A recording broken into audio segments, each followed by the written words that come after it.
on that fateful night that I saw this brilliant phoenix alight the night sky, it seemed that it would forever change the course of my journey up this immense, towering structure that you would not even call a mountain, but this is what it is.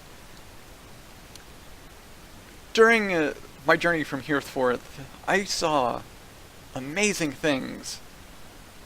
I saw reality about to itself break in two. I saw new bonds form. I saw deceit. I saw some darkness. I saw reality once, more than once actually, probably bend itself and twist and turn and threaten the very fabric of this world that we live on. And through all of it, I have to say, while the experience has been harrowing, deadly at times, it has been most impressive to look back upon it and see how far I've so far come, as well as to look ahead and see the excitement that lays before me. There's almost too much to unpack right away, but bear with me. Hopefully, I will do my best. Hello and welcome to Climbing Mount X. I have not uploaded in a while. I've mostly been busy actually just reading and doing other stuff. So I've kind of got ahead, way too far ahead actually. But I'm going to try and do like a real compressed version of thus far a bunch of what I have read so far up until probably after the Dark Phoenix Saga. So from where we started off, Jean has arisen from the ocean and she becomes the Phoenix. And from this moment on, it's a really interesting journey for the X-Men because the Phoenix really kind of changes a lot of things. It changes sort of how we see the X-Men as a book. We change how the X-Men kind of, I think, see themselves in various different characters. And it's really interesting. You know, Colossus, for example, through, like, I think from, like, the Phoenix arc for a good chunk of the book, I think up until, like, the Proteus Saga, he's actually seen sort of as the weakest member of the team because he's not really coordinated. He's really struggling to, like, fight and do certain things that is expected of him. And he has some sort of mental block. He's not sure why. You know, you also have the Banshee, who is an experienced older member. And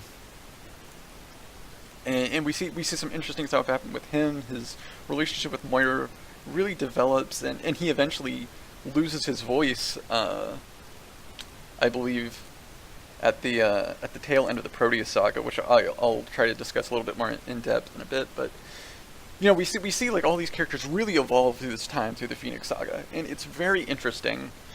So, you know, the X-Men go off to Ireland to go to Banshee's castle, and we're introduced to Black Tom and the Juggernaut, while Jean is sort of recuperating in the hospital, and that then leads to kind of a tussle with them, or the other X-Men with Juggernaut and Black Tom, and then we get to the Phoenix Saga where essentially the fabric of reality is blinking in and out of existence because there's this artifact called the Mcron crystal, and it's sort of the nexus of reality, and the Emperor of the Shi'ar Empire, who is Deken, Lilandra's brother, he is trying to harness this power for his own greedy purposes, and that's causing it to break, and then if that breaks, then reality breaks. So, you know, Charles is being haunted by all these, like, psychic visions and everything, and that's Lilandra sort of trying to contact him, I think. And eventually it gets to a point to where the X-Men are like, okay, we have to investigate this thing, we have to stop the Shi'ar Empire from harnessing this power. They fight alongside the Starjammers, which is captained, unbeknownst to Scott Summers at this time, Corsair, who is his father. And I also just really like the Starjammers in general. They're super cool. radical bunch of space pirates. But they fight the Shi'ar Imperial Guard. They fight, and they actually end up going inside the M'Kraan crystal. And so Jean takes it upon herself with this power. She feels something really, inside her, really powerful, and she says, I can fix this. And so she taps into the M'Kraan crystal. She goes inside of it, and she connects with her psychic powers basically the entire universe together, and she repairs the damaged crystal, saving the entire universe.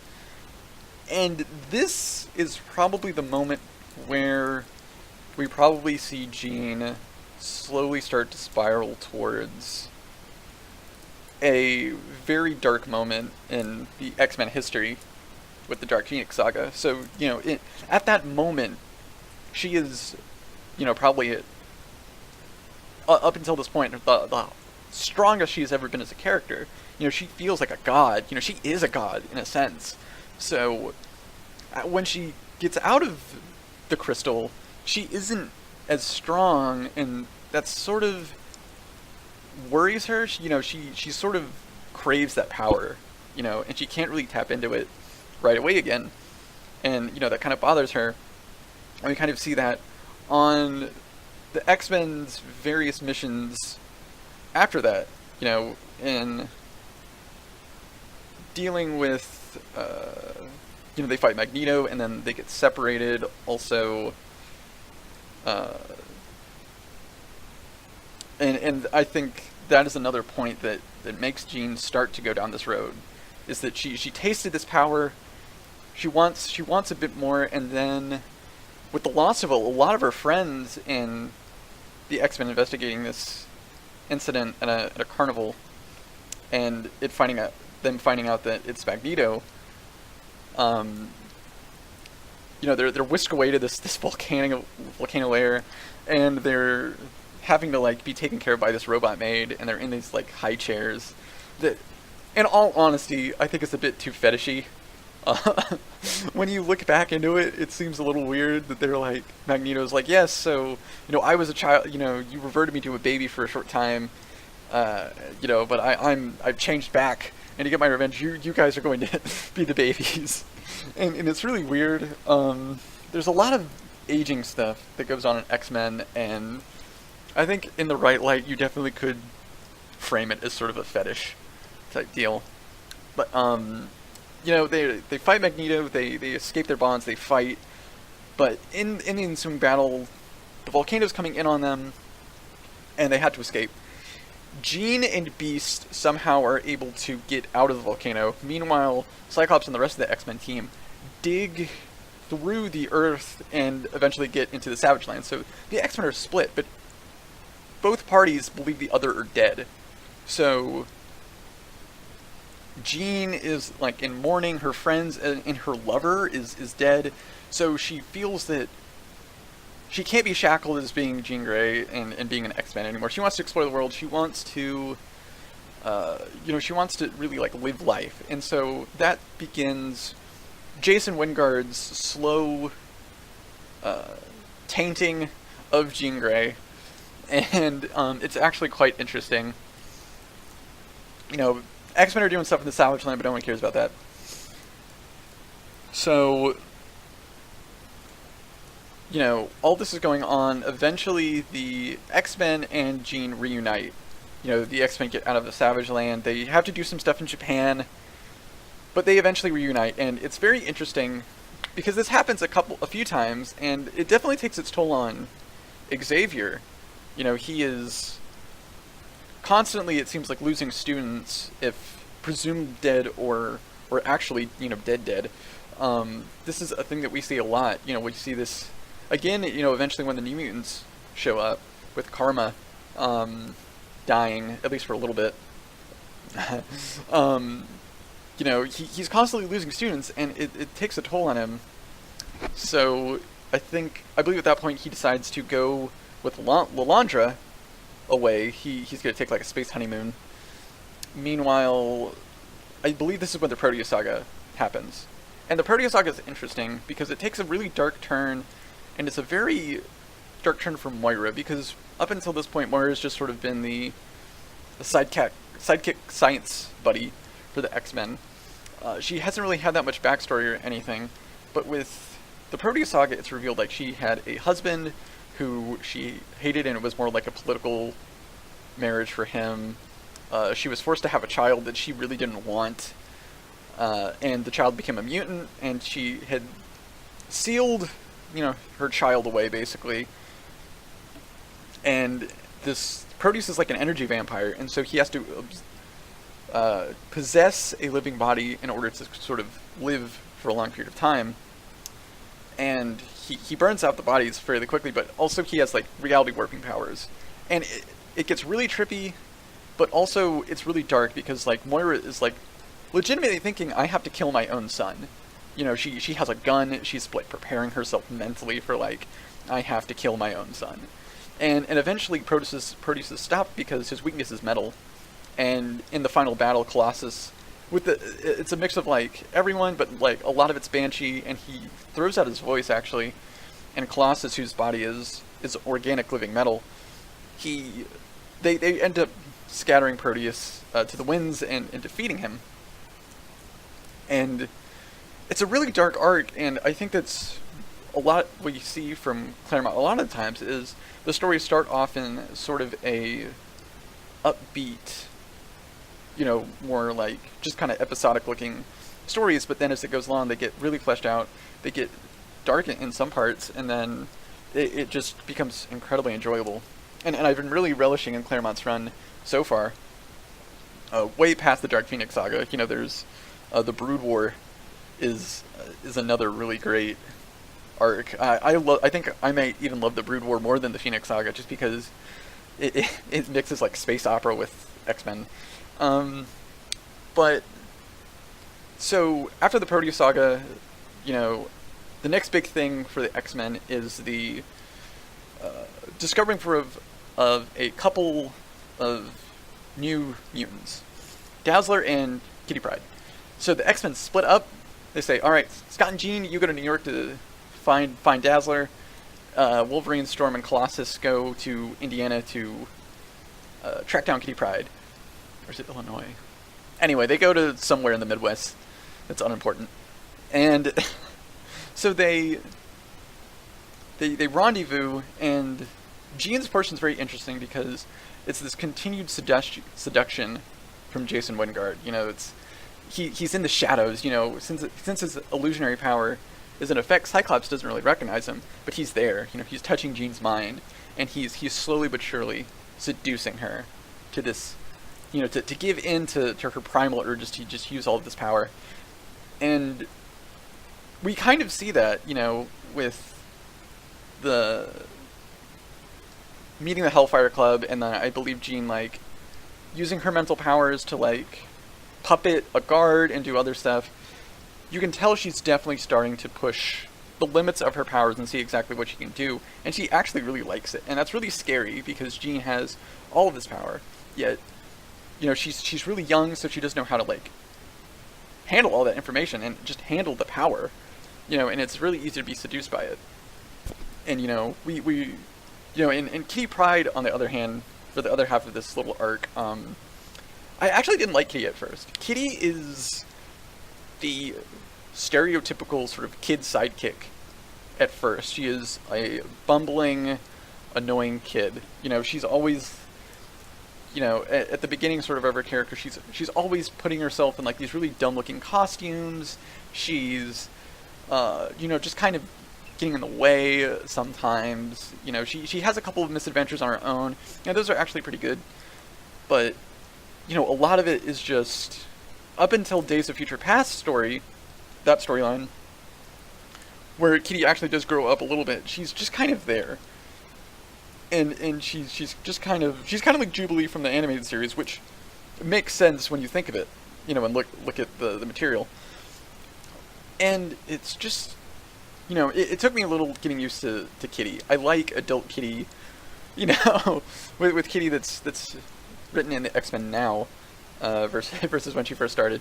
But, they have a new member, and the Dark Phoenix Saga really kicks off, I think, as Jean is starting to explore her powers more. And we can really tell, Moira and Charles are talking, and she's saying, like, she has limitless power, and, Charles is afraid that the psychic circuit breakers that are in place to sort of contain Jean's power until she's really ready have become undone thanks to the events of the MCON crystal. So, with all of that, eventually, through Jason Wingard's constant psychic prodding, Jean finally just loses it. She becomes immensely drunk with power and turns herself over to the Hellfire Club as the new Black Queen, and eventually becomes the Dark Phoenix. And it's really interesting to see just sort of absolute power corrupting, and it's actually really amazing to see how Claremont was able to really take his time and really ratchet up this until it gets to a fever pitch of Jean Grey becomes the Dark Phoenix, goes into outer space through a wormhole, consumes a large sun, and ends up genociding 4 million people, or like 4 billion people or something. That's insane, first of all. And then when they are able to sort of calm Jean down and get her back under control, the realization that she genocided millions, billions of people is such a big character moment. And it's even more heartbreaking when you go to the ending of this saga, where Jean basically goes, I am too powerful and I cannot control myself. If I revert to the Dark Phoenix persona again, I am afraid of what I might do. I am a danger, to myself and to others. So she sort of, is going through this trial by combat with the X-Men versus the Imperial Guard. Jean ends up being able to win, but she lures Scott away from the rest of the team and everything, as everyone's kind of picking up the pieces of this event. She's talking to him, and a laser comes from behind him, and it shoots her. And she set this up. She committed suicide, basically, and sort of sacrificed herself to save everyone, basically, from herself. And it's this beautifully sad moment. And even though I knew it was coming, it's still, Claremont is able to make these moments just extremely touching and extremely beautiful. I felt really sad when Jean died, because Scott loved Jean, and you can tell, and it stuck with him, so much of his time from like here until he eventually marries Madeline Pryor, and I think even after a little bit, is so much of him just trying to get over Jean's death and trying to move on, and he really struggles with it. And it's a lot of character development for Cyclops, and I hate that people say that Cyclops is a bland character. He actually has so much character development, and he is such a tortured, brooding individual. He has this power he cannot control. His love of his life has died multiple times. He has died. So much has happened, and I think he's a much bigger character, and a much bigger character than people give him credit for. But let's see, where does that end? What's that? So, I can't think of anything else. This is more of just a recap to try to bring the show up to speed, so to sense. Next time I'll probably talk about Dazzler as a book by itself, as well as maybe talk about the New Mutants and gearing up for the Brood War, because the Brood War is great and I really like it. So thanks for listening. Climbing that mountain. See you at the top. Blah blah blah.